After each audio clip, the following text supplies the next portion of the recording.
Hey guys, it's Max. How's everyone doing today?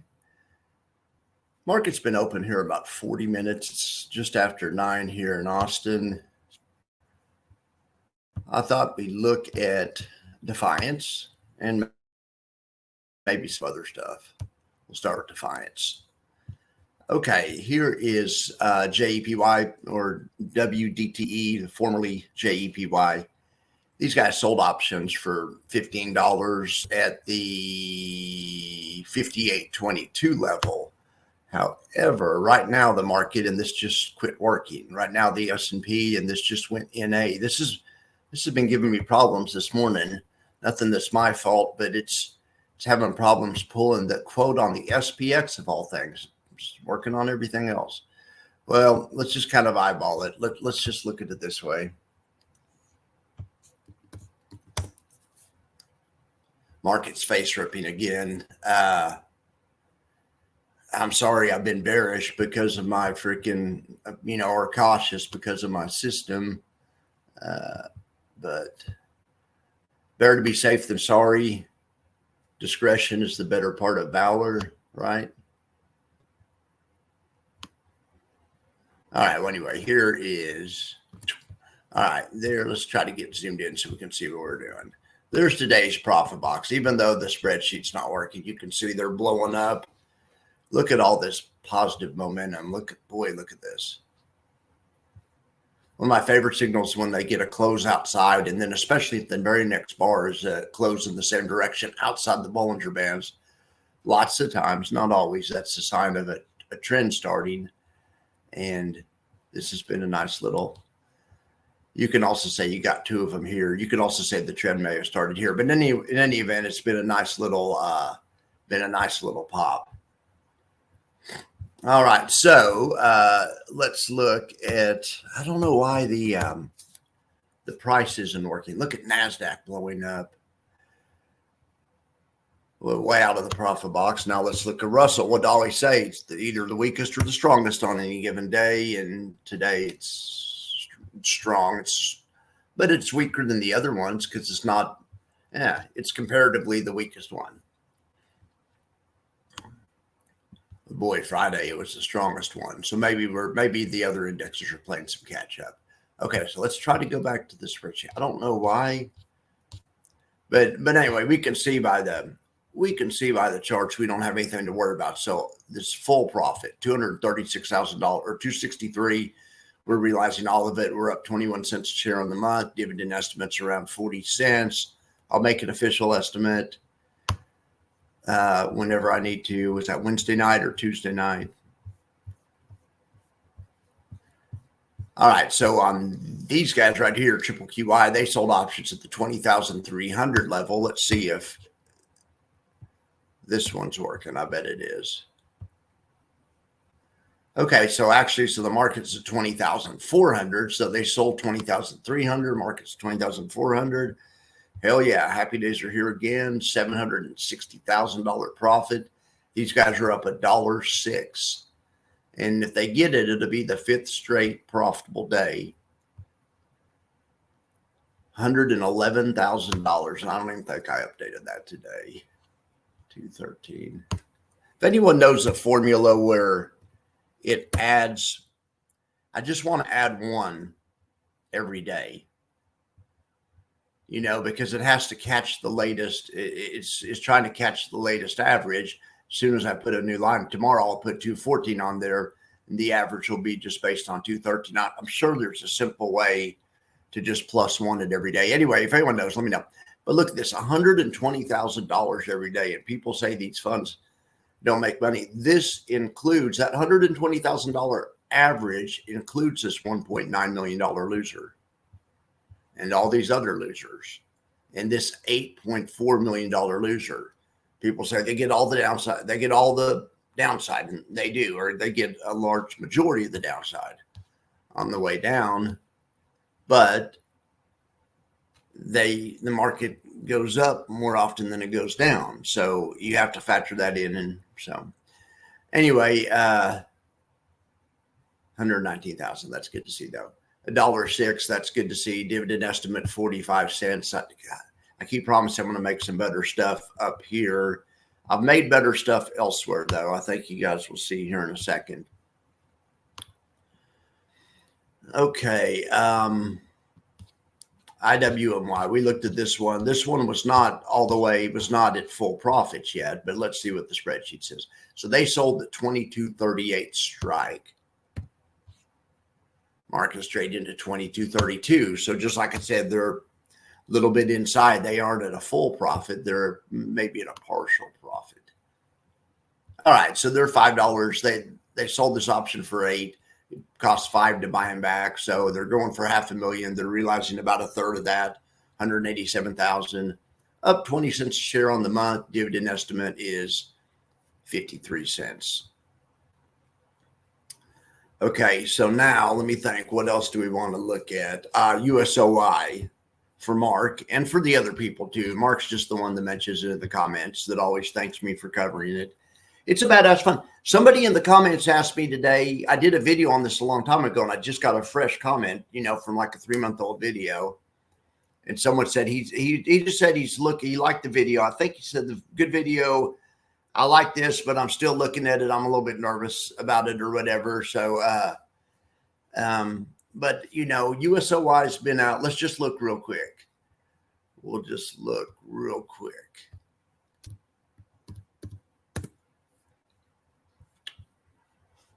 We can just look real quick. So I noticed something the other day down here. Okay, so you can get all kinds of stuff. So USOY has 15 million under management. We look at that at 67% dividend yield. It's probably just based on the latest payment. Well, it doesn't have that much information on it. But does it say when it was when it started? I was looking for the inception date. There we have it, May 8th. Okay. Well,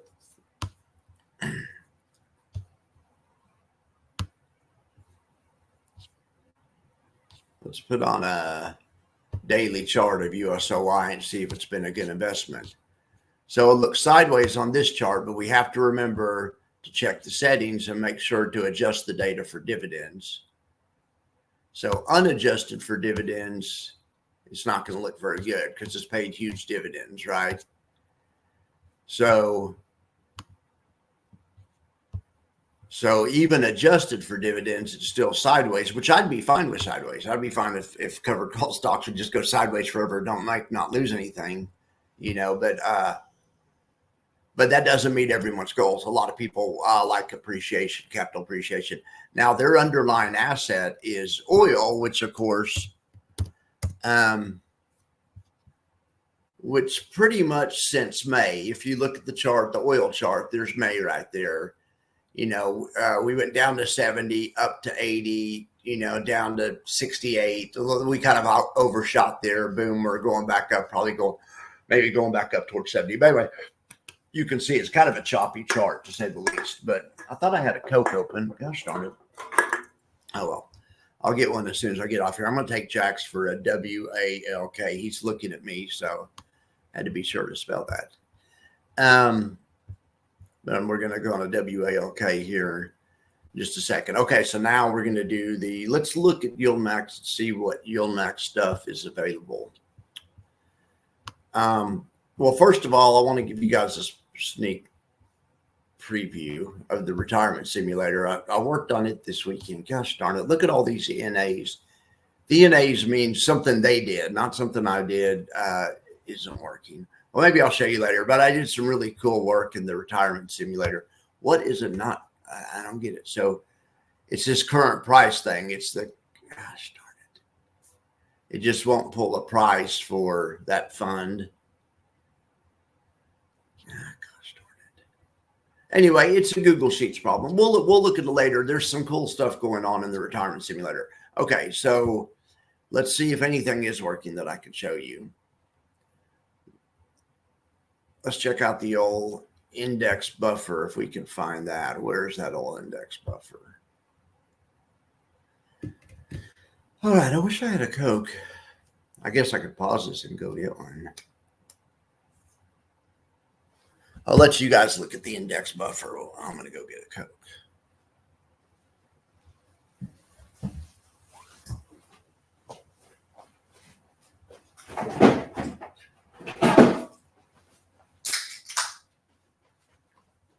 I call it a Coke generically, even though it's actually a seltzer. Coke to me is just kind of generic for a refreshing drink. All right. So let's see who's doing good and who's doing well in index land. K triple Q killing it. Look at that. So I think K triple Q and T SPY are good. Gosh darn it, I was supposed to put T SPY on this, and I promised Cy I would do it. And now I did not do it. That is not. And I have so many sheets, I can't remember where I got that, where the data from this sheet's coming from is why I haven't done it yet. All right. Well, anyway, that's fine. Cy, if you're watching, I'm sorry. I promise it'll be fixed by next time.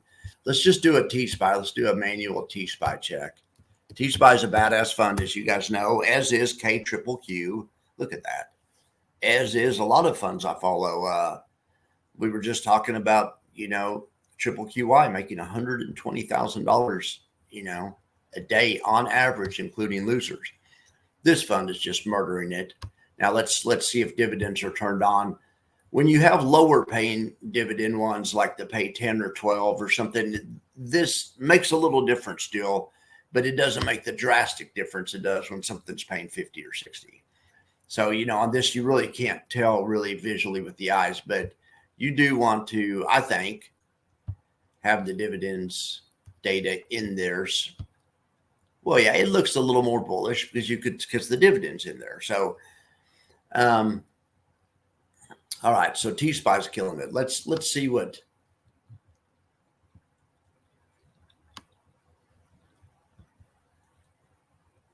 They have 4.8 under management. That's good.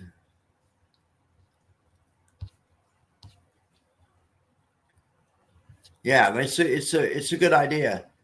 So I think it's most similar to iSpy. Let's check out iSpy. Yeah, and there's iSpy. Most similar in construction and stuff. That's a good looking fund.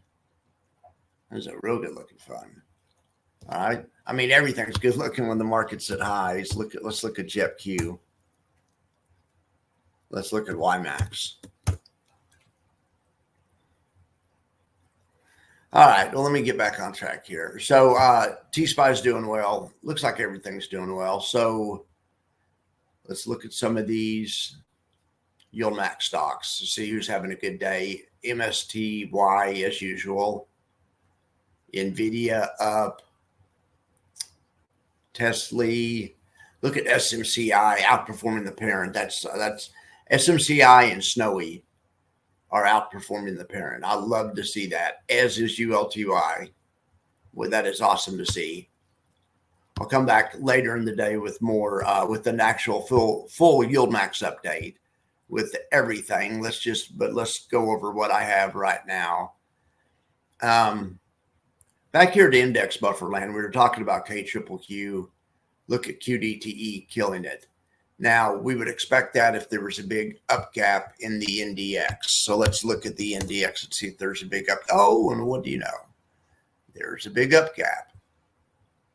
So you can go back and you can look at the chart on days with gaps like that day. Well, I guarantee you could look at, I bet you anything, you could look at this day. September 26th, I bet was a big day for the Qs.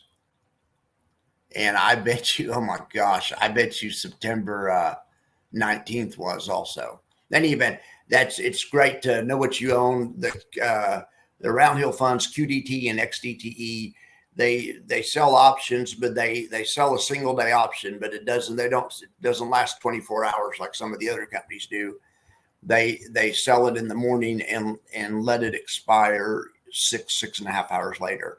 It's a great strategy because what it means is they are unencumbered by any type of obligations at night. So usually the obligation on a covered call is your upside's getting capped.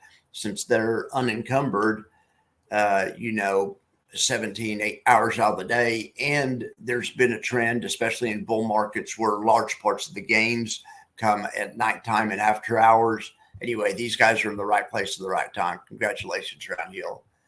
All right, good job. So let's see what else is killing it today.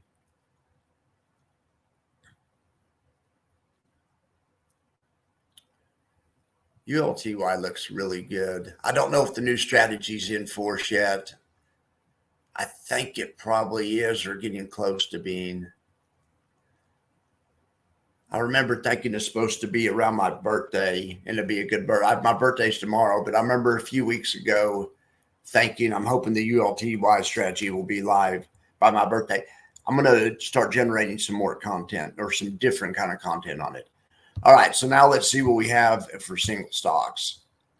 Okay, well, we've looked at those already, so let's look and see what we have for. What I wanted to check was the triple threat. It wasn't working earlier. Okay, now caveats on the triple threat. I haven't updated the data yet for the option spreads, but I did update them Thursday night. So a lot of these are still the same spread, and I can tell you, for instance, which ones are, but a lot of these are also new. But it is interesting to see this blue line right here. The blue line is if the option spread is in the money, and so AIYY and TSMY are, their option spreads are both in the money. ABNY is almost in the money. You can see it's just under the line. Well, the further it is under the line, the further out of the money the spread is. Like I say, I'll update this later and we'll get back to it. But as far as the buffer part of the report, in other words, not the blue bars, as far as just the orange and red bars, those are accurate. That's just how much the stock is up versus how much the underline's up. So, YBIT YBIT's definitely the best fund of the day, even better than Misty. Now I'm going to show you guys something on Misty. Show you something on Misty. I put this in, this beast of a trade. This freaking thing's up like, it's like a $4 million credit to put this on. And it is, gosh darn, it was like up 36 million. I clicked back and then forgot to look. Oh no, 47 million unrealized gain. 19%. It's a gigantic trade. This company's a behemoth. I've mentioned how Jay has the system hacked where he's essentially trading stock. Same downside. Of course, we know cover calls basically have the same downside stock already, but the way Jay does it now, he's got basically the same upside to stock too. So it makes a big difference. Well, anyway, this is the profit and loss graph at expiration. The flat part of the profit and loss graph represents or is the area of the graph where the fund makes less money. The strategy stops making money, is where the strategy's capped. Then beyond it, the strategy becomes uncapped again. I've mentioned before about 1 million times, if you look at the profit and loss graph, I would call this financial engineering, or I don't know, but anyway, just an interesting trade. But because if you these guys don't hold these to expiration usually. So if you pull the profit and loss graph to forward to next Thursday, it basically is the same thing as trading stock. If by next Thursday the market's up, for this stock, if the market's up 20%, let's see. By next Thursday, this trade will be worth about this will be about a $92 million winner. But at some point during the week, probably on Wednesday, maybe, we'll pull it here, they will roll. So Jay never sees this. He's the first one to come out with this, the covered call spread, and to trade it like this. And he's got the system hack, guys. It's impressive. I mean, this is not an option trade that's not in any book. Covered call spread's not. I mean, it's never been an established strategy, but he's got it where he's just basically got the system hacked. You got the similar upside, similar downside to stock. So Anyway, so that's great news because it's no longer capped. So we'll see, but the proofs and the results, we'll see how YieldMax does. And that's kind of why I was trying to make some more content. I'm going to start doing more YieldMax content. And I'm going to start covering the call spreads, which ones are uncapped, which ones are making extra money, because it's a brand new world. As soon as he did this to YieldMax, it made it all of a sudden 1,000 times more interesting to me. As you guys know, I never pumped YieldMax. One thing, because they're based on single stocks. But then when they came out with YieldMax, I mean, that's a pretty good idea.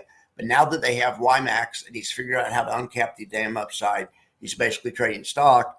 These things should have better NAV return. To be honest, the trade-off is it may have a little worse return on the downside too, but I think the return on the upside should be enough more to make up for it. But in any event, it should be very interesting to see. I'm fascinated with it, as you guys know. All right. I'm going to let you guys go and take jacks on this WALK real quick, though. Max's volatility metric. Okay. All right. Here's the daily chart of VIX or VIVIX. Here's the daily chart of VIX. I mean, the VIX is just so far above the 200-day moving average. That's why my system is cautious, but the market's moving up anyway. The market doesn't care about Max's system. Sometimes the market moves up at the same time volatility moves up. Usually not for long. At some point, either volatility will come crashing down and it'll go under the 200-day and just under the Bollinger Bands. Same thing it did on May 3rd. At some point, May 3rd is when the bears gave up on this. At some point, the bears will give up on this. They just haven't yet. Let's see.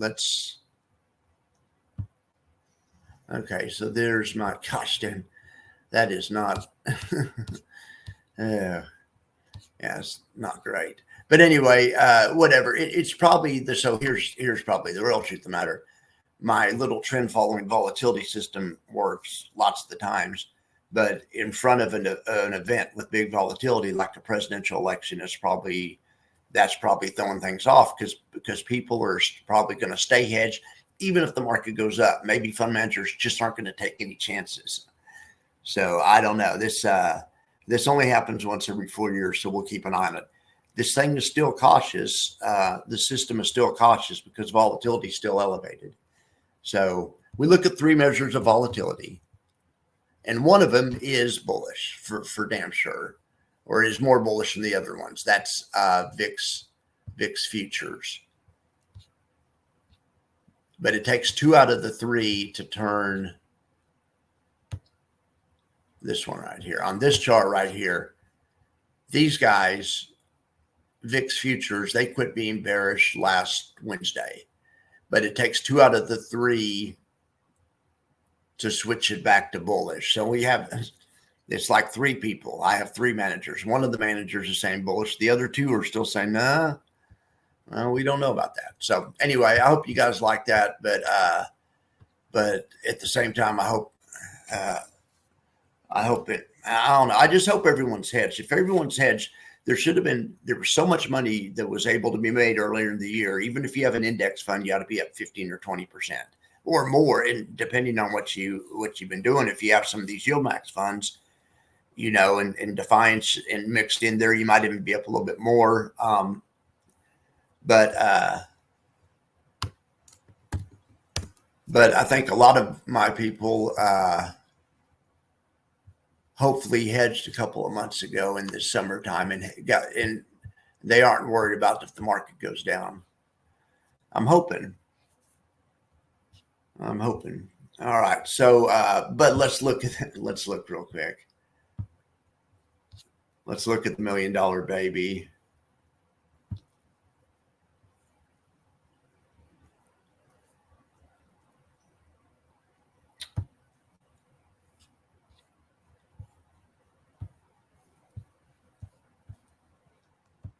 All right, here's a profit and loss graph for it. Yeah, this one hopefully is going to be a $30,000 loser. I mean, because you don't want your hedge trades to come through. This is only 3%. A guy that does this on $1 million portfolio, he's still going to hope the market goes up another 10% from here. Yeah, he spent 3% on this hedge, but if his portfolio puts on another 10% through the end of the year, or 20% or something like that, like it does sometimes, even though he put on the hedge, he just makes 3% less. His upside isn't capped. He just bought some puts. So anyway, we'll keep an eye on those. These come in really handy if the market drops, but if the market doesn't, that's another thing. Now, I'm going to make another video today for people that haven't hedged yet, because now that the market's up even higher, you could put on a hedge for the rest of the year today, cheaper than you've been able to at any time throughout the past year.